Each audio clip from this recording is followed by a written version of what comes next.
for bread. God bless you, brother. We're going to look at verses 1 through 7. But again, we are going to ask for you, if you can keep your Bibles open. We want to use as a preaching thought this morning. God gives us grace. We want to use as a preaching thought lessons that we should learn in this life. Lessons that we should learn in this life. And this is from Psalms 37. As we look at David's penmanship here. It is believed that that 25th verse, while it's not the end of this chapter, suggests to all of us that David had reached possibly his winter months of his life, whereas if we keep on living, we all will one day get old. Prayerfully, we will discover some things about ourselves and about God that as we journey through life, we will know that God is a God of providence, that He is a God that is able to do anything but fail. And in this writing, what David has clearly stated again is that in his summation of life, he's seen a lot about God. And I believe if we were to talk this morning back and forth, all of us could say in this journey of ours, we too have seen some various dimensions of God that we would have never imagined. The reality is that life has not always been easy, but it's often been in the worst moments that God has truly proven how good He really is.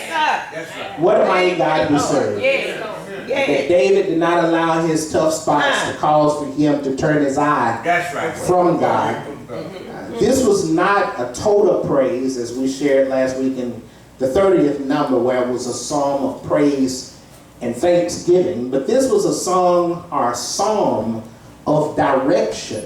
It was believed that David penned this as a means to preach a sermon.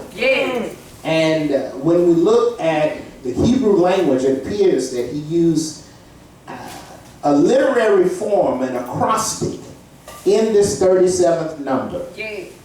Poetry, while he considered some of the path of his life, he used poems and a style of writing to demonstrate, regardless to how miserable life may be, I still can keep my eye on the master. He alludes to the fact it's easy to get distracted by the pleasures, by the prosperity of evildoers. He shares that in verse 1 and 2, as well as in verse 7. He shares the fact that you all not fret. When you start looking around you and start seeing people that are evil that keep getting blessed. And I don't know about you, but sometimes that is a distraction. When he says don't fret, that is a Hebrew term that would suggest don't get agitated and hot around the collar when every time you see somebody else get up, you find yourself getting down. But rather what David is suggesting is don't allow that to distract you. He says it in verse 1 as well as verse 2 and verse 7. He shares the same. He says, listen, you ought not allow that to fester inside of you, because your envy can bring you down. He's suggesting then you should focus a little bit more on the Lord of your life. You should focus more on the one that has power to do anything but fail. And my brothers and my sisters, I must say, as many of you all can attest, I'm a little bit wiser now than I was 20 years ago. Do I have help in here? I'm a little bit wiser than I was even 10 years ago. Prayerfully, all of us in the room can look around and see how God has revealed himself in various ways, and we can say, I'm not the same that I used to be, even 5 years ago. Do I have help in here? Because there are some lessons in this life that we should learn. God does not bless us in the manner that he blesses us just to satisfy us for right now. He does not wake us up in the morning, allow for us to have food on our table, allow for us to have clothes on our back, for us to sit tight-lipped and closed eyes. But rather he reveals various dimensions of himself and shows us glimpses of his glory so that we can joyfully make a noise. So that we can attest to those that are amongst us that God will never let his righteous be forsaken. And what David does here in this text, I believe, is something that shows us some powerful lessons that we should consider. That it's not about the stuff that we have. It's not about the places that we go. It's not about all the hands that we may shake. But we should always keep our eyes on the Lord of our life. Be willing to know that there are some lessons in this life that we should learn. David said, I've been young, but now I'm old. He's thinking back in yonder's view, and he's saying, out of everything that I've seen, out of everywhere that I've gone, out of all the hills that I've gone up and valleys that I've been through, I've never seen none of God's children forsaken.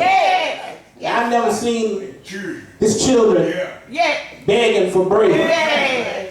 What a wonderful testimony. What a wonderful glimpse of God's glory he could see while he was in his winter months.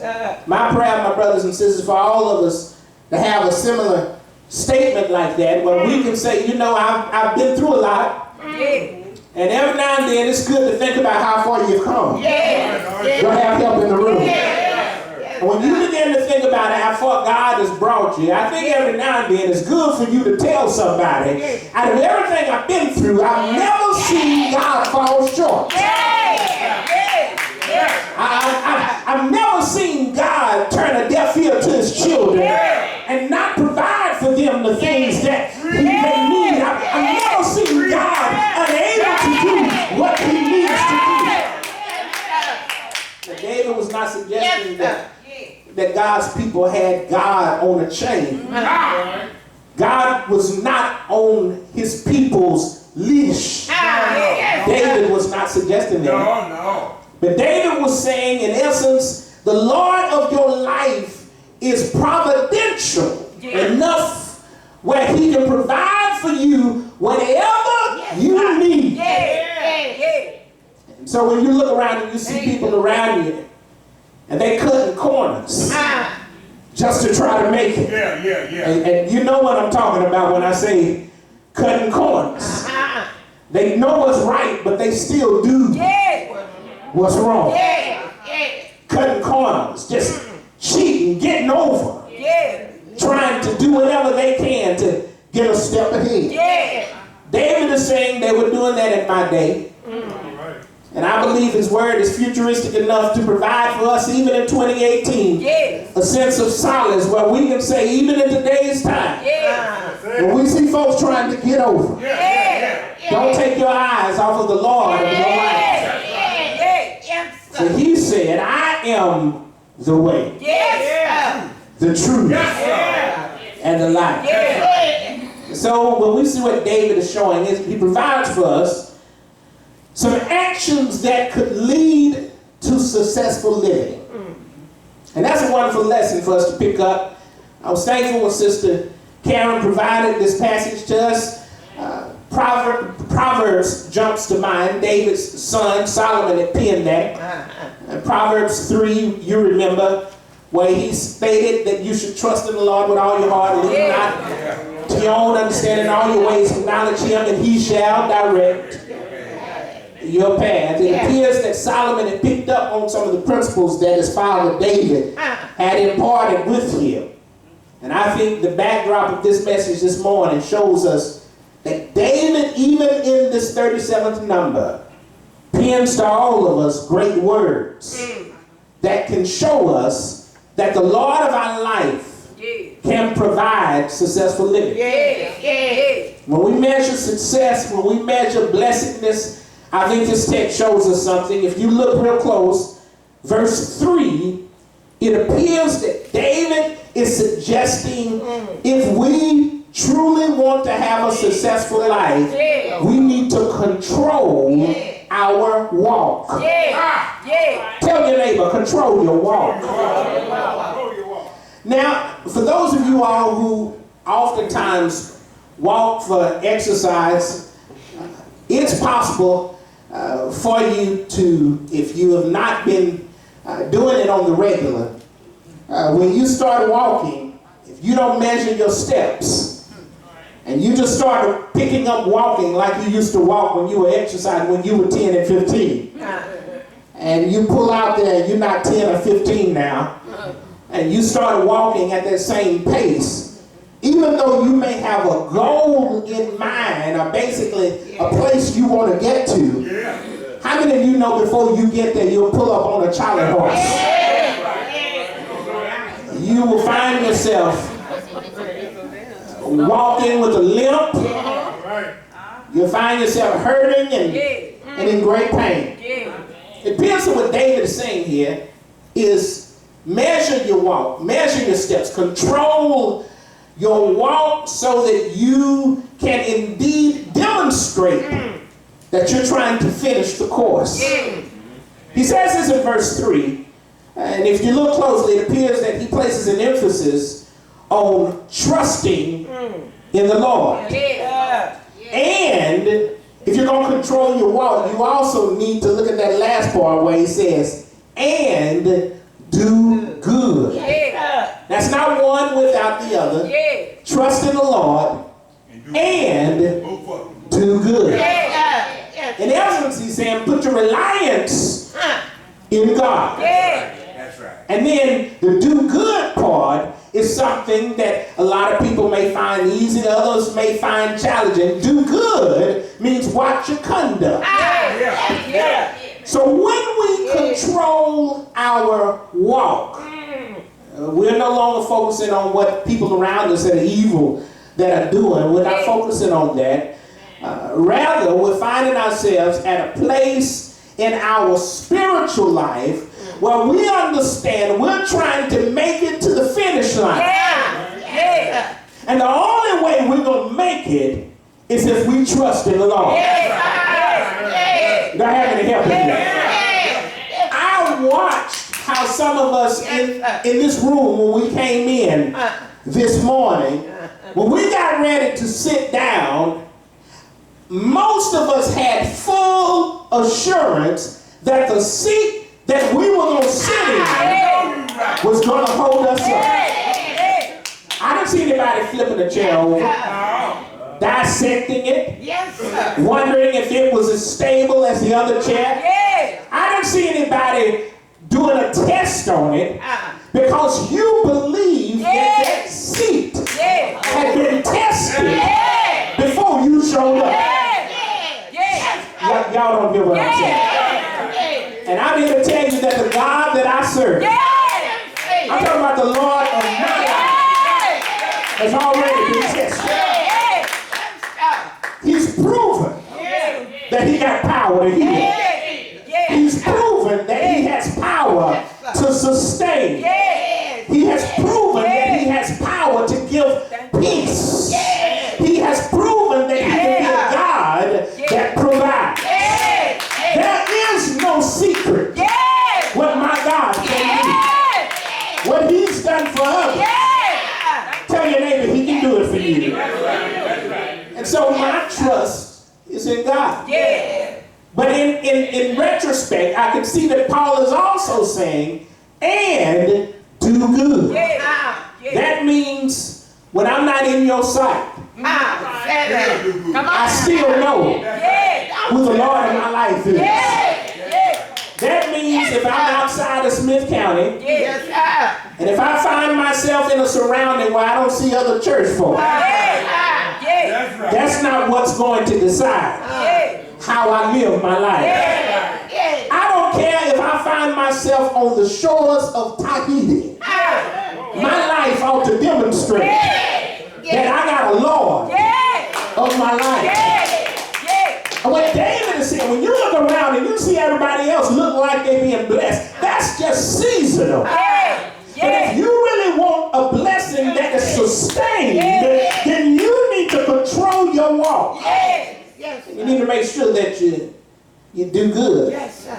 There's a B portion to verse 3 that you'll find. Oftentimes we look at that as the confirmation, not the command, but we look at the confirmation of what David is stating. He gives the command on trust in the Lord and do good. But then look at the confirmation here. He says, because he says, then you'll dwell in the land. You'll enjoy safe pasture. You'll take delight in the Lord. And he will give you the desires of your heart. Many of us, we got it all twisted. We focus more on the confirmation than we do on the commands. I had the privilege of working with a young lady that trained dogs, and she often shared that it did not matter what species the dog is, it didn't matter the age, you could train a dog. She shared that she could take those dogs regardless of what age or regardless of what species. And basically the way she trained it is she would provide treats for the dog. She would give simple commands, and then when the dog was able to follow the command, she rewarded it with a treat. Now it got to the point where she was able to spread out the treats. The longer she spent time with the dog, she was able not to have to give a treat for every command, but basically she could start stringing commands together like go there and sit down, as opposed to have to say go there then give a treat, and then sit down then give a treat. The longer that she spent time with the dog, the more the dog understood that if I do what I'm commanded to do by my master, look over to your neighbor and say he's going somewhere. If I can do what my master says, then I'm going to get my treat. Now, if a chihuahua got enough sense to listen to the master, if a poodle got enough sense to listen to if a hound dog got enough sense to listen to the master without focusing on the tree, what about you and I? What about us?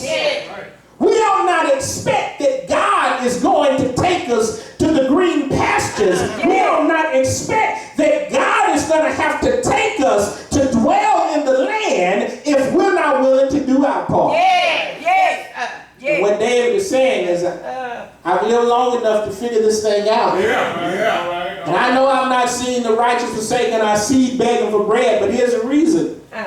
The righteous have to learn how to control their walk. And when you control your walk, when I control my walk, there's no doubt God has a blessing with our names on it. I believe that.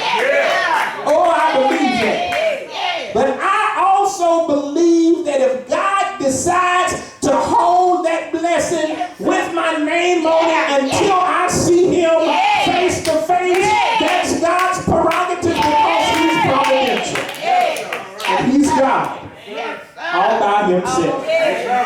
David says, I've been young, but now I'm old and I've never seen the righteous forsaken. I see beg for bread. He's showing us as he builds that case, as he shows us a lesson that I've learned. Not only should you control your walk, but he also shares that you should commit your way. He says this in verse 5 and 6, if you will. When you look at commit your way, it's verse 5 and 6. But before we get there, look at verse 4. He says this, take delight in the Lord. Take delight in the Lord. In essence, that's what ought to make you happy. Do you see that? He says in verse 4, he shows that you should take delight in the Lord. So when we look at this, we've already talked about control your walk. Look at this. Condition your will Say that with me. Condition. Your will. Our will should be conditioned, and it should be based upon what the Lord's will truly is. Now, when I was younger, I didn't understand this, Sister Betty, but the older that I've gotten, the more I've realized that I'm not always able to act like I'm Jesus Jr. I may have been in the church for a while, but sometimes it's not Reverend Young that wants his things. Sometimes it's Steve. And sometimes Steve is not thinking like Reverend Young should think.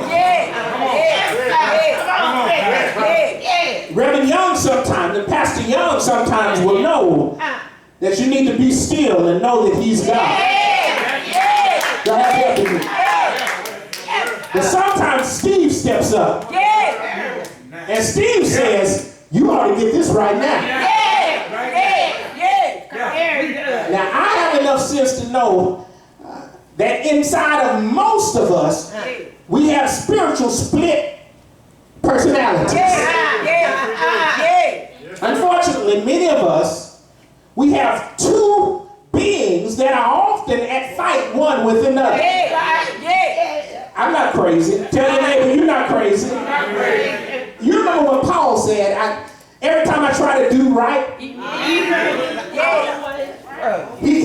was talking about the other side of Paul. He was talking about the Saul that was still in Paul.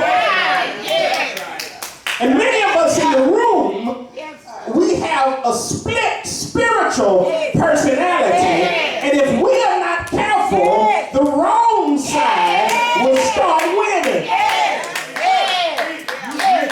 And what David is saying, commit your way, but not just that. He says condition your will.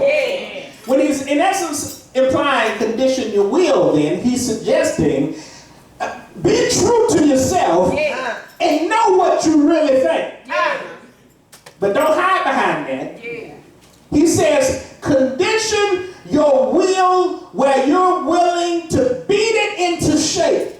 This conditioning will be the same mindset that you can find people that work on the bodies of automobiles.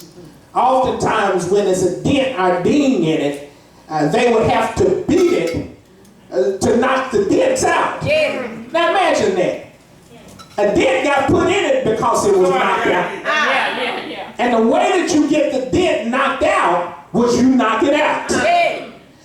What David is implying is that same posture that your will oftentimes has to be shaped by force. And you have to condition your will. Jesus, when he was preparing for the cross, he truly demonstrates this same struggle. He didn't want that cup. That bitter cup that he had to partake in, called death. But he understood that if he did not take of that cup, that humanity would be eternally separated from God the Father. When it was close to those last hours of Christ, Jesus himself said, not my will, but thy will be done. It's close to those last hours that before Christ gave up himself, he demonstrated that all of us have the power to surrender ourselves and to condition our will, our desires. We can beat it into shape. He said if we do that, look at this last part of verse 4. He says, then you can take delight in the Lord, and he will give you the desires of your heart. Don't focus on just the desires. Don't just focus on what God can give you, but rather understand that if you really want to have that successful life, one of the lessons you should learn in this life, as David demonstrates, is that we are only going to receive the blessings of life when we're willing to align our will with God's will. What that means is that sometimes you're wrong. Amen. Amen. And it does not matter how long we've done it. It does not matter how good it feels. It does not matter how it looks like everybody else is doing it. Sometimes we got to say, I was wrong. But here's the blessed side of that. If we ever learn that lesson and learn how to say, I was wrong. I know I've been doing this, but I was wrong. We will find that God will be able to give us the desires of our heart. So whatever your desire is that's in your heart, you can put it right there in that verse. Take delight in the Lord and he will give you that job you've been looking for. Take delight in the Lord and he will give you that great marriage you've been praying for. Talk if you can. Take delight in the Lord and he will give you that educational degree that you've been looking for. Talk if you can. Take delight in the Lord and he will give you that ministry you've been looking for. Talk if you can. Take delight in the Lord and he will bless that pastorate that you're serving. Talk if you can. Take delight in the Lord and he will make your children act right. Is there anybody that knows that we got to learn how to condition our will? David says, control your walk. Control your walk. It's a lesson to be learned there. He says, condition your will. Jesus said, Jesus has shared with his disciples in multiple moments that he was the way. And I believe this last lesson that David shows us is similar to that, because he shows us that not only should we control our walk, our condition, our will, but we must commit our way. Commit our way. Surrender our way. Commit is a banking term. It in essence implies that we are willing to place it into the hands and entrust that they'll keep it with care. You remember Jesus, don't you?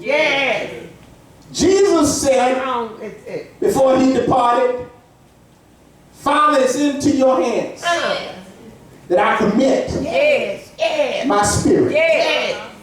Jesus was saying, I don't want this bitter cup. I really don't want it. I don't want to die. But if I have to die, I'm going to give you my spirit into your hands. Committing our way. Committing our way would then suggest that verse 5 and 6, David had it right. Well, when he speaks in verse 5 and 6, he's sharing that not only should we commit our way to the Lord, but this is what it looks like. We should trust in him. When we're committing our way to the Lord, it is in essence suggesting, my brothers and sisters, that we have to trust him even when we can't trace him. All right. You're not going to always see the end. But because you know who you're trusting, you know what the end is going to be. All my brothers and sisters, my mind takes me to that little boy that was walking that path that night with his father after the car failed them on one side of this bridge and this tunnel, and they had to walk through it, and the father was there concerned about the steps that his boy would take because he knew he was afraid of the dark. The father began to walk with his boy as they were trying to get home. And the father realized that the boy never stopped talking, never stopped singing. They made it through that underpass, made it through that tunnel that dark night. And once they made it home, the father said, son, I'm so proud of you. I didn't think you were willing to make this journey. I thought you were going to be afraid. Yes, sir. The boy looked at his father and said, Father, I was afraid, but I knew I was all right. The daddy said, son, how did you know you were all right? Yes, sir. He said, because I kept holding on your hand. He said, but not just that. Every time I talk to you, you talk right back to me. My brothers and sisters, our lives are like that. Life gets tough, life gets rough. But we all not let go of the master's hand. I know sometimes we want to let go. What David suggests here is that we got to trust in the Lord. We got to commit our way to the Lord and understand that sometimes the way will not be easy. There are some moments in my life I would love to sit with you, sip on some coffee. I can tell you about some tough times. For the sake of time, I tell you, in spite of how tough it was, God brought me through. I can tell you what it's like to wonder if you're going to make it. I know what it's like to wonder when you find out that people are against you. I can tell you, I know what it's like when the way gets tough and when the going gets rough. But I got another side that I've learned. And I've learned that God will never let his children suffer too long. The lesson that David shared here shows us that we got to learn how. We got to learn how to commit our way. You know, if I never had burdens, I wouldn't know that God could sustain me. If I never cried some sleepless nights, I would never know that God can wipe away burning tears. David says, we got to commit our way. In essence, what he's saying here, when we do that, we can trust in him. Here's the good news. Are you want some good news this morning? The good news is David says, and he will do this. What will he do, you may ask?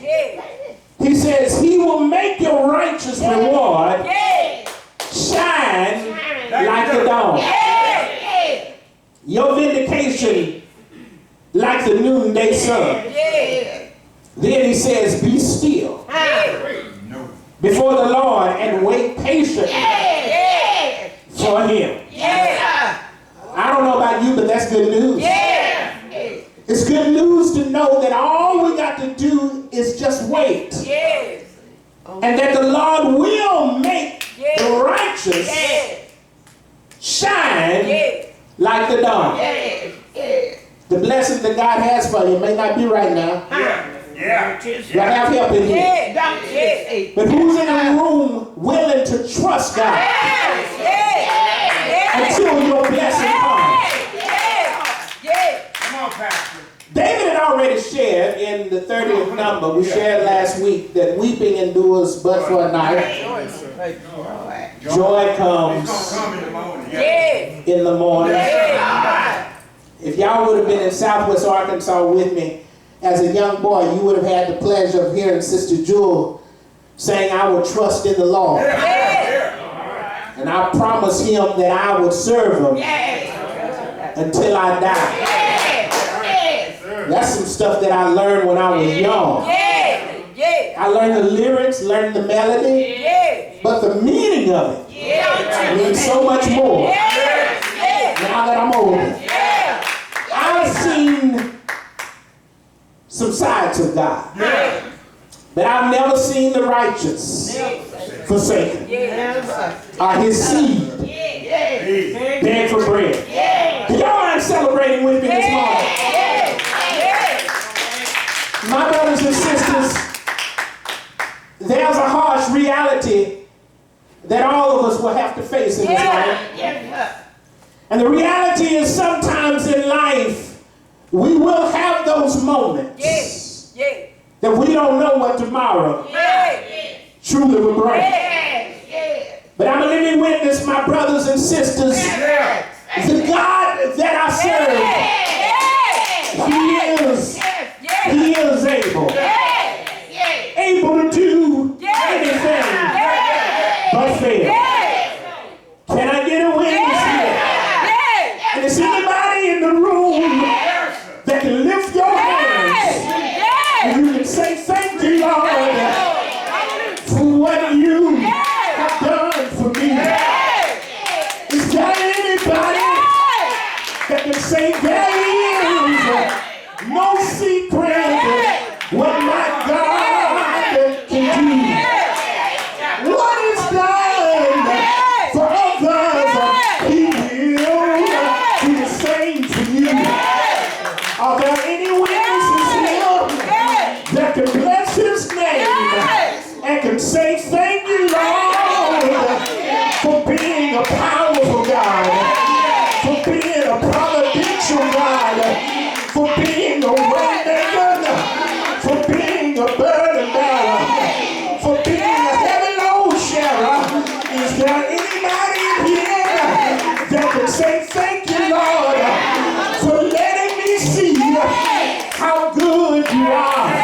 Are there any witnesses here that can say, thank you, Lord, I'll bless your name because you've been good.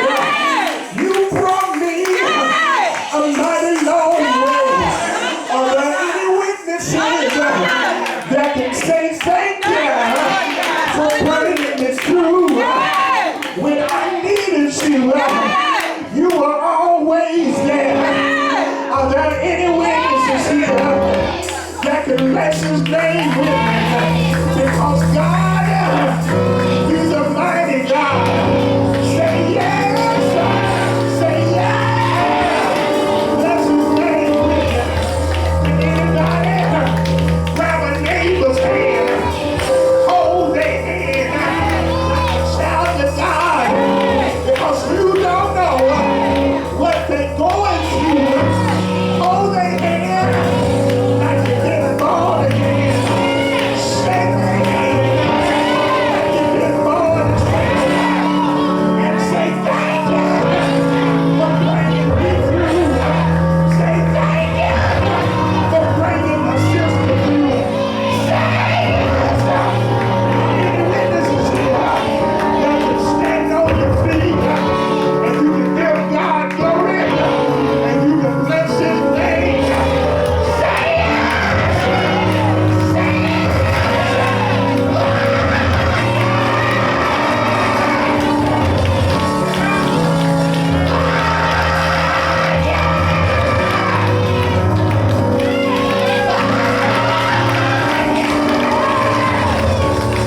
I know He's all right.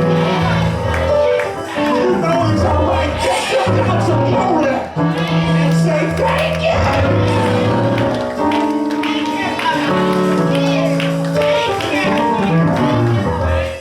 I know He's all right. If you know He's all right, why don't you just bless His name this morning?